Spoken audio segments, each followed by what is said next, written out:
إن الحمد لله نحمده ونستعينه ونستغفره ونستهديه ونعوذ بالله من شرور أنفسنا ومن سيئات أعمالنا من يهده الله فلا مضل له ومن يضلله فلا هادي له وأشهد أن لا إله إلا الله وحده لا شريك له جلان الشبيه والمثيل والند والنذير وأشهد أن محمدًا عبده ورسوله وصفيه وخليله وخيرته من خلقه وأمينه على وحيه أرسله ربه بشيرا ونذيرا وداعيا إلى الله وسراجا منيرا فصلوات الله وسلامه عليه وعلى آله الطيبين الطاهرين وعلى أصحابه الغر الميامين ومن تبعهم بإحسان إلى يوم الدين أما بعد قال الله تعالى في كتابه المجيد أعوذ بالله من الشيطان الرجيم وسيجنبها الأتقى الذي يؤتي ماله يتزكى وما لأحد عنده من نعمة تجزى إلا ابتغاء وجه ربه العالى ولسوف يرضى. عن عبد الله بن مسعود رضي الله تعالى عنه أنه قال: من كان منكم مستنا فليستن بمن مات فإن الحي لا تؤمن عليه الفتنة فهم أصحاب رسول الله صلى الله عليه وسلم وإنهم أبر هذه الأمة قلوبا وأصدقهم ألسنا وأثبتهم عند اللقاء. قابل احترام سامعین خطبہ جمعہ و حاضرین، بزرگوں، نوجوان دوستوں، ماں اور بہنوں، اس وقت اس روئے زمین پر کلمہ توحید کے ماننے والوں کی تعداد تقریباً 2 ارب ہے. یعنی اس روئے زمین پہ جتنے انسان بستے ہیں اس کی 1/4 تعداد وہ مسلمانوں کی ہے. انبیاء اور رسول کے بعد جو اس دین کو ماننے والے ہیں، اگر ہم ان کے سر فہرست لوگوں میں دیکھیں تو وہ صحابہ کرام رضی اللہ تعالی عنہم اجمعین کی جماعت ہے. وہ جماعت جس کی تعلیم اور تربیت نبی کریم صلی اللہ علیہ وسلم کے ہاتھوں ہوئی. وہ گروہ جو براہ راست اللہ کے رسول صلی اللہ علیہ وسلم کی نگرانی میں اس کی پرورش اور پرداخت ہوئی. وہ اجتماعیت جس نے خیر القرون کا اور سب سے اچھے گروہ کا لقب پایا. نبی کریم صلی اللہ علیہ وسلم نے فرمایا: خیر القرون قرنی ثم الذین یلونہم ثم الذین یلونہم. سب سے بہترین وہ لوگ ہیں جو ہمارے ساتھ ہیں، ہمارے درمیان ہیں، یعنی صحابہ کرام رضی اللہ تعالی عنہم اجمعین کی جماعت. اور اس میں بھی اگر دیکھیں تو حضرت ابو بکر رضی اللہ تعالی عنہ وہ سر فہرست نظر آتے ہیں. وہ سب سے پہلے اسلام کو قبول کرنے والے لوگوں میں سے ہیں. حضرت خدیجہ خواتین میں، حضرت علی بچوں میں، اور مردوں میں حضرت ابو بکر رضی اللہ تعالی عنہم اجمعین. یہ حضرت ابو بکر کون ہیں؟ حضرت علی رضی اللہ تعالی عنہ کے بیٹے محمد بن حنفیہ فرماتے ہیں کہ ایک دن میں نے اپنے والد محترم حضرت علی سے پوچھا: من ہم خیر الناس بعد رسول اللہ صلی اللہ علیہ وسلم. نبی کریم صلی اللہ علیہ وسلم کی ذات گرامی کے بعد کس کی شخصیت ہے جو سب سے بہترین شخصیت ہے؟ حضرت علی نے بلا کسی تردد کے جواب دیا: ابو بکر. پھر حضرت محمد بن حنفیہ نے سوال کیا ثم من؟ قال عمر. وہ فرماتے ہیں کہ مجھے اندازہ ہوا کہ اس کے بعد اگر میں سوال کروں گا تو وہ یہ بتائیں گے کہ ثم عثمان. تو میں نے کہا کہ ثم انت یا والدی، اے والد محترم کیا حضرت عمر کے بعد آپ ہیں؟ حضرت علی نے جواب دیا وما ابوک الا رجل من عامۃ المسلمین، تمہارے والد تو عام مسلمانوں میں سے ایک مسلمان ہیں، اس سے پہلے بھی لوگ ہیں. یعنی حضرت ابو بکر رضی اللہ تعالیٰ عنہ کی شخصیت یہ مسلم ہے تمام صحابہ کرام رضی اللہ تعالیٰ عنہم اجمعین کے نزدیک. حضرت عمر نے ایک موقع پہ فرمایا افلا نرضى لدنیانا ما رضی لدیننا محمد صلی اللہ علیہ وسلم، کیا ہم اپنے دنیاوی امور کے لیے اس شخص کا انتخاب نہ کریں جس کے دین اور دینی امور کے لیے رسول اللہ صلی اللہ علیہ وسلم نے جس کا انتخاب کیا ہے. حضرت ابو بکر رضی اللہ تعالیٰ عنہ کی ذاتی گرامی اور آپ کی شخصیت جس کا ذکر قرآن مجید میں ملتا ہے ثانیہ اثنین اذ ہما فی الغار اذ یقول لصاحبہ لا تحزن ان اللہ معنا. وہ ان دونوں میں سے دوسرے تھے جب ان میں سے ایک اپنے دوسرے سے مخاطب ہو کر کے کہہ رہا تھا کہ غم نہ کرو، ہمارے ساتھ اللہ کی معیت ہے، اللہ ہمارے ساتھ ہے. قرآن مجید میں بہت ساری آیتیں ملتی ہیں جس میں اللہ رب العزت کی صفت معیت اور اللہ رب العزت کا ساتھ ہونا اس کو بتایا گیا ہے. ان اللہ مع الصابرین، ان اللہ مع الصادقین، ان اللہ مع الذین آمنوا والذین هم محسنون. لیکن مفسرین کہتے ہیں کہ کسی شخص کو فرداً اللہ رب العزت کی طرف سے جو بشارت دی گئی ہے اس کو خاص کر کے وہ حضرت ابو بکر صدیق رضی اللہ تعالیٰ عنہ کی ذات ہے. برادران عزیز، نبی کریم صلی اللہ علیہ وسلم اپنے عمر کے آخری مرحلے میں ایک دن مسجد میں خطبہ دے رہے تھے. بہت ساری باتیں آپ نے صحابہ کرام رضی اللہ تعالیٰ عنہم اجمعین کے سامنے رکھی اور آخر میں آپ نے یہ ارشاد گرامی فرمایا ان عبدا من عباد اللہ خیرہ اللہ تعالی بین الخلود فی هذه الدنیا وبین ما عند اللہ فاختار هذا العبد ما عند اللہ. اللہ کے ایک بندے کو اللہ نے اس چیز کا اختیار دیا کہ وہ اس دنیاوی زندگی کی ابدیت کو حاصل کر لے، یعنی ہمیشہ اس دنیا میں رہے، یا اس چیز کو اختیار کرے جو کچھ اللہ رب العزت کے پاس ہے. تو اس بندے نے اس چیز کو حاصل کیا جو اللہ کے پاس ہے. صحابہ کرام مسجد میں بیٹھے ہوئے تھے، انہوں نے گمان کیا کہ نبی کریم صلی اللہ علیہ وسلم تمثیل کے ذریعے بہت ساری چیزیں بتاتے ہیں، انہی میں سے ایک تمثیل یہ بھی ہے. لیکن انہی میں ایک بزرگ تھے جو دو زانو بیٹھے ہوئے تھے، اپنے سر کو اپنے پیروں میں داخل کر کے جھکے ہوئے تھے. صحابہ نے دیکھا کہ کچھ سسکیوں کی آواز آ رہی ہے، کچھ آہیں بھری جا رہی ہیں. انہوں نے دیکھا کہ وہ بزرگ حضرت ابو بکر صدیق رضی اللہ تعالیٰ عنہ ہیں. جب نبی کریم صلی اللہ علیہ وسلم کے لسان مبارک سے، زبان مبارک سے یہ جملہ ادا ہوا تو حضرت ابو بکر رضی اللہ تعالیٰ عنہ نے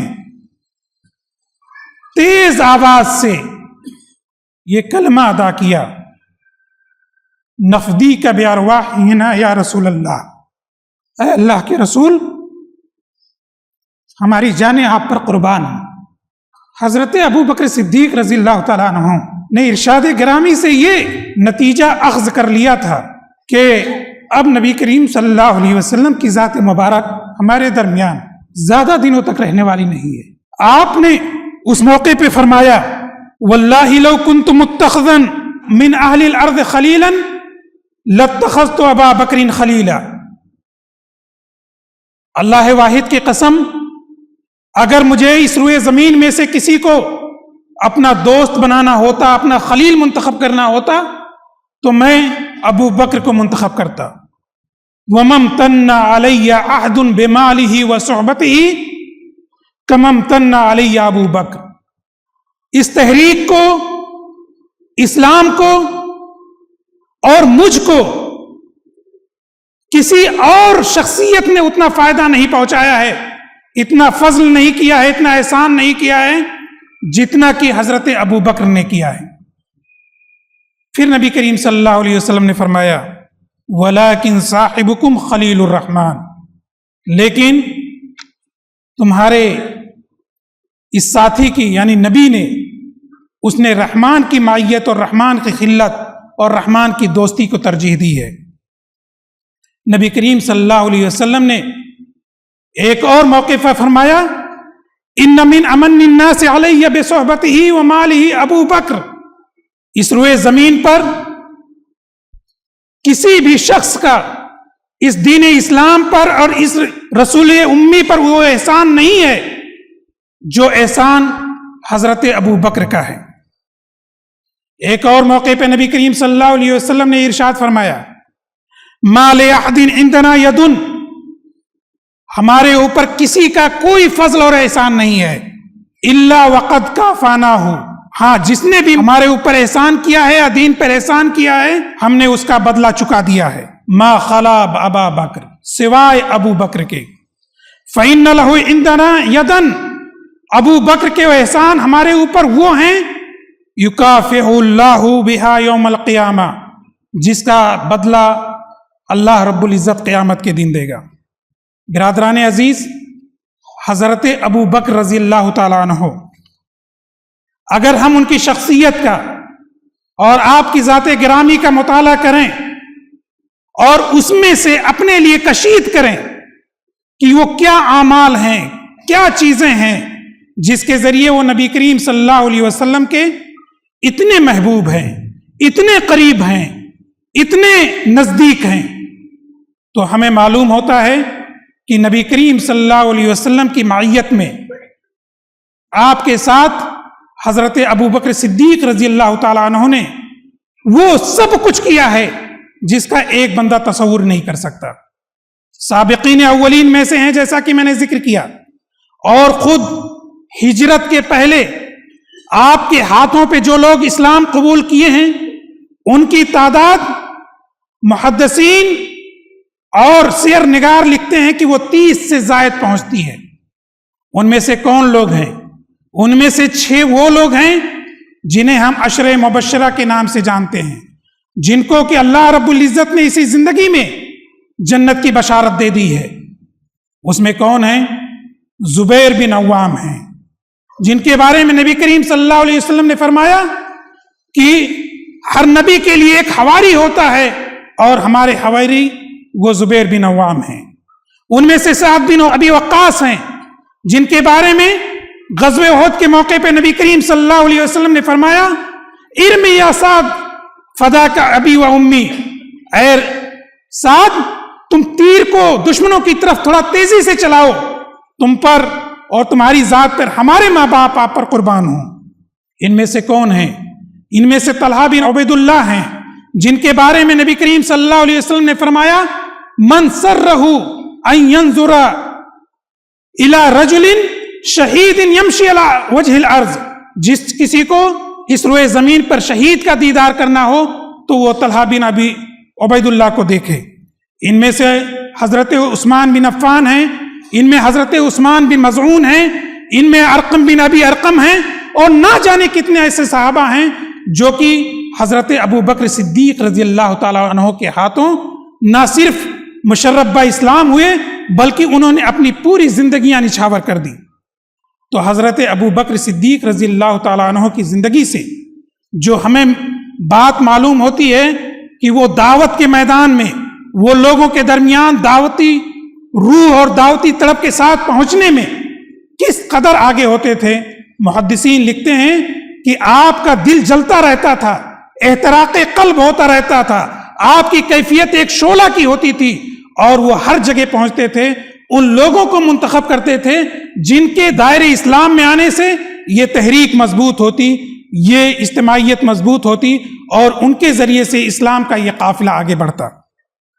برادران عزیز، اگر ہم دوسری چیز دیکھیں کہ حضرت ابوبکر صدیق رضی اللہ تعالیٰ عنہ کی جو صفت ہے، جو خصوصیت ہے، مفسرین لکھتے ہیں، سیر نگار لکھتے ہیں کہ جب حضرت ابوبکر صدیق رضی اللہ تعالیٰ عنہ اسلام قبول کیا انہوں نے، تو اس وقت ان کے گھر میں 40,000 دینار تھے، اور اس پورے 40,000 دینار کو وہ عہد مکی میں انہوں نے جو ہے اسلام کے راستے میں، اسلام کے فروغ میں، اسلام کی دعوت میں اور اسلام کے دیگر معاملات میں اس کو خرچ کیا ہے۔ حضرت ابوبکر صدیق رضی اللہ تعالیٰ عنہ مکے کی گلیوں سے گزر رہے ہیں تو دیکھتے ہیں کہ ایک نوجوان، اس کے اوپر پتھروں کی سلیں رکھی ہوئی ہیں اور وہ احد احد کی آواز لگا رہا ہے۔ اسی وقت وہ اس کو لوجہ اللہ، اللہ کی خوشنودی کے لیے آزاد کر دیتے ہیں۔ امیہ بن خلف کے سامنے پیشکش کرتے ہیں، اور امیہ بن خلف 5 اوقیہ میں حضرت بلال بن رباح کو حضرت ابوبکر صدیق کے ہاتھوں بیچ دیتا ہے یا آزاد کر دیتا ہے۔ امیہ بن خلف اس کے بعد کیا کہتا ہے کہ بلال بن رباح سے تو ہمارا کوئی فائدہ ہونے والا نہیں تھا، اگر ابو بکر تم 5 نہیں بلکہ 1 اوقیہ دیتے تب بھی ہم تمہیں بلال بن رباح کو آزاد کر دیتے اور تمہارے سامنے۔ حضرت ابو بکر صدیق نے اس موقع پہ تاریخی جملہ کہا کہ امیہ، تمہارے نزدیک بلال کی کوئی قدر و قیمت نہیں ہے، لیکن میرے نزدیک وہ قدر و قیمت ہے کہ اگر تم 100 اوقیہ مانگتے تو وہ بھی میں تمہارے دامن میں ڈال دیتا۔ ایک اور موقع پہ حضرت زنیرہ رومیہ، ایک مسکین صحابیہ ہیں، وہ بھی دائرے اسلام میں داخل ہو گئی ہیں، اور بنو مخزوم کی وہ غلام ہیں۔ ادھر سے حضرت ابوبکر صدیق رضی اللہ تعالیٰ عنہ کا گزر ہوتا ہے، اور آپ کو اسی وقت منہ مانگی قیمت پہ آپ آزاد کر دیتے ہیں۔ اسی طرح سے عامر بن فہیرہ، ام عمیس، ہندیہ، کتنے صحابیات اور صحابہ ہیں۔ آپ کے والد گرامی ابو قحافہ، جو کہ اسلام قبول نہیں کیے تھے، ابھی دائرے اسلام میں داخل نہیں ہوئے تھے، انہوں نے کہا بیٹے، میں دیکھ رہا ہوں کہ بہت سارے لوگ غلاموں کو آزاد کرتے ہیں، تم بھی غلاموں کو آزاد کرتے ہو، لیکن دوسرے لوگ جو غلاموں کو آزاد کرتے ہیں تو اس میں وہ ہٹھے کٹے نوجوانوں کا انتخاب کرتے ہیں، ایسے غلاموں کا انتخاب کرتے ہیں جن کے پاس کوئی تجربہ ہو، کوئی ہنر ہو، جو تمہارے ساتھ کھڑے ہو سکے، جو تمہارے کام آ سکیں۔ اس موقع پہ حضرت ابوبکر صدیق رضی اللہ تعالیٰ عنہ نے اپنے والد کو کہا کہ یہ ان کا سودا ہے، انما ارجو بعتقہم ما عند اللہ، میں ان کو آزاد کر کے اس خزانے کا مستحق بننا چاہتا ہوں جو اللہ تعالیٰ کی ملکیت میں ہے، جو اللہ کے پاس ہے۔ برادران عزیز، علامہ ابن جوزی کہتے ہیں کہ روئے زمین پہ یہ وہ واحد خاندان ہے، واحد قبیلہ ہے، واحد گھرانہ ہے جس کی 4 نسلیں شرف صحابیت سے مشرف ہوئی ہیں اور ان کا دین تابناک ہوا ہے۔ ابو قحافہ، حضرت ابوبکر صدیق کے والد، وہ بھی مشرف با اسلام ہوئے یوم الفتح کے موقع پہ۔ آپ کی والدہ ام الخیر ہجرت سے پہلے دائرے اسلام میں داخل ہوئی۔ حضرت ابوبکر صدیق اوائل میں سے ہیں، بلکہ اول الاوائل میں سے ہیں، سابقون الاولین میں سب سے پہلے ہیں۔ آپ کے بیٹے عبد الرحمن، وہ بھی شرف صحابیت سے، اور محمد بن عبد الرحمن، وہ بھی شرف صحابیت سے سرفراز ہوئے ہیں۔ اس روئے زمین پہ اور کوئی گھرانہ نہیں ہے جو نبی کریم صلی اللہ علیہ وسلم کے ساتھ جس نے کوئی 4 نسلوں نے قربانی دی ہو۔ حضرت اسماء بنت ابی بکر حضرت ابو بکر کی بیٹی ہیں، ہجرت کا ایک واقعہ بیان کرتی ہیں کہ جب نبی کریم صلی اللہ علیہ وسلم اپنے اس ساتھی کے ساتھ قد اذن اللہ لی بالہجرہ کے منادی کی خوشخبری سنائی تو اس وقت دیکھا کہ والد محترم ان کی داڑھی آنسوؤں سے بھیگ رہی ہے۔ اس وقت میں نے جانا آنسوؤں کی 2 قسمیں ہوتی ہیں، ہم تو غم کے آنسو، تکلیف کے آنسو جانتے تھے، خوشی کے آنسو کا دیدار پہلی مرتبہ ہوا۔ اور جب وہ دونوں نکلے تو راستے میں انہیں پیاس لگی، ام معبد کے ریوڑ کے پاس پہنچے تو وہاں پہ 1-2 بکریاں بچی ہوئی تھی۔ انہوں نے کہا دائی ماں ہمیں کچھ پلا دیجئے۔ ام معبد نے کہا کہ ہمارے شوہر بکریوں کو لے کر کے چرانے کے لیے کہیں دور گئے ہوئے ہیں، یہ 2 بکریاں ہیں جو دودھ نہیں دیتی ہیں، ان کے تھن یہ سوکھے ہوئے ہیں، میں کیا خدمت کر سکتی ہوں؟ نبی کریم صلی اللہ علیہ وسلم نے اسی وقت اپنے دستے مبارک کو اس بکری کے جو بہت کمزور تھی اس کے تھن پہ پھیرا اور پورا تھن وہ دودھ سے بھر گیا۔ حضرت ابو بکر نے جب دودھ کو نکالا اور نبی کریم صلی اللہ علیہ وسلم کی خدمت میں پیش کیا تو نبی کریم صلی اللہ علیہ وسلم نے تھوڑا سا دودھ پیا اور پھر حضرت ابو بکر کی طرف بڑھایا۔ حضرت ابو بکر نے کہا نہیں اشرب یا رسول اللہ، 2 بار بڑھایا، 3 بار بڑھایا اور بار بار حضرت ابو بکر نبی کریم صلی اللہ علیہ وسلم کو پیشکش کرتے رہے۔ راوی کہتی ہیں کہ والد محترم نے کہا کہ میں نبی کریم صلی اللہ علیہ وسلم کو دودھ پیتے ہوئے دیکھ رہا تھا اور سیرابی مجھے حاصل ہو رہی تھی۔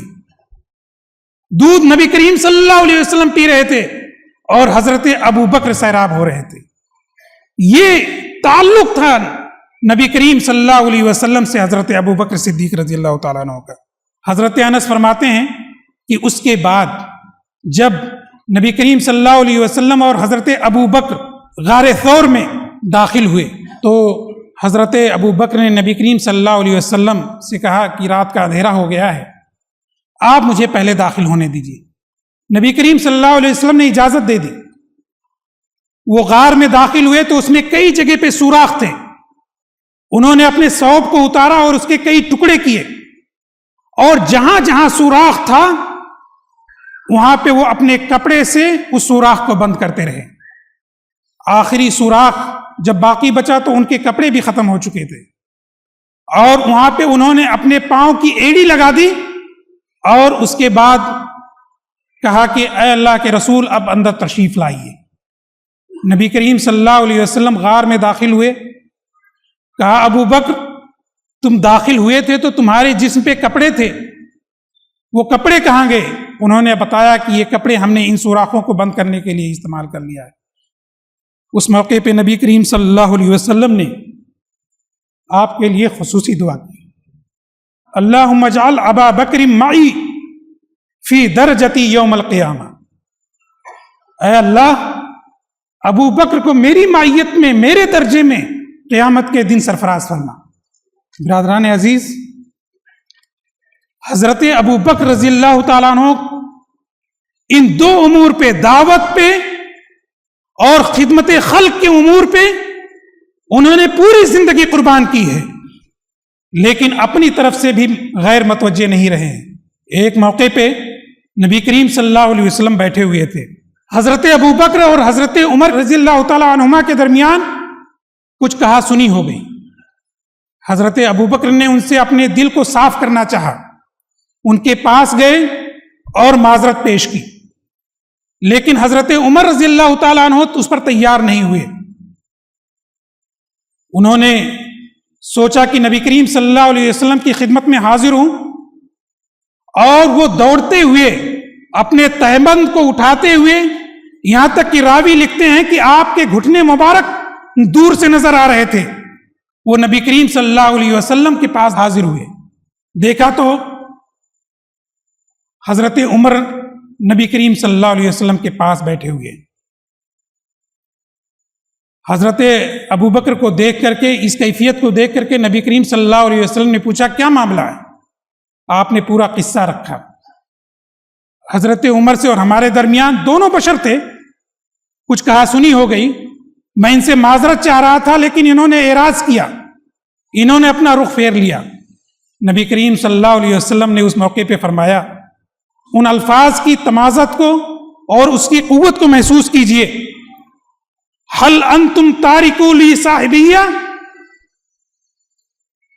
کیا تم ہمارے اس عزیز کو، اس دوست کو بخش نہیں سکتے ہو؟ واللہ ما نفعنی احد بمالہ وصحبتہ کما نفعنی ابو بکر. رب واحد کی قسم، کسی نے اپنے مال اور اپنی صحبت، اپنی رفاقت سے دین اسلام کو اور مجھ کو وہ فائدہ نہیں پہنچایا جو حضرت ابو بکر کے ذریعے سے پہنچا ہے. برادران عزیز، یہ صحابہ اور ان میں حضرت ابو بکر رضی اللہ تعالیٰ عنہ کی جو سیرت ہے، یہ ہمارے لیے مشعل راہ ہے، یہ روشن قندیلیں ہیں. اس کے ذریعے ہم اپنی زندگیوں کو منور کر سکتے ہیں، اس کے ذریعے ہم صراط مستقیم حاصل کر سکتے ہیں، اس کے ذریعے ہم ہدایت یافتہ ہو سکتے ہیں، اور اس کے ذریعے ہم اس دنیاوی زندگی ہی میں نہیں بلکہ آخرت میں بھی کامیاب اور کامران ہو سکتے ہیں. ہم ان تین امور پہ، دعوت پہ، خدمت خلق پہ، اپنی تربیہ اور تزکیہ پہ، اور اپنے درمیان جو اصلاح ذات البین پہ، اصلاح معاشرہ پہ اگر ہم توجہ دیتے ہیں تو ہم دراصل عہد صدیقی میں روایات صدیقی کے امین بنیں گے. اللہ رب العزت سے دعا ہے کہ وہ ہمیں ان صحابہ کرام اور خلفائے راشدین اور ان کی جو قدوات ہیں، جو حسنات ہیں، ان پر عمل کرنے کی توفیق عطا فرمائے، اور ان کے ذریعے ان کی اتباع میں، انہی کی معیت میں ہمیں جنت الفردوس میں جگہ دے. آمین. وآخر دعوانا الحمدللہ رب العالمین.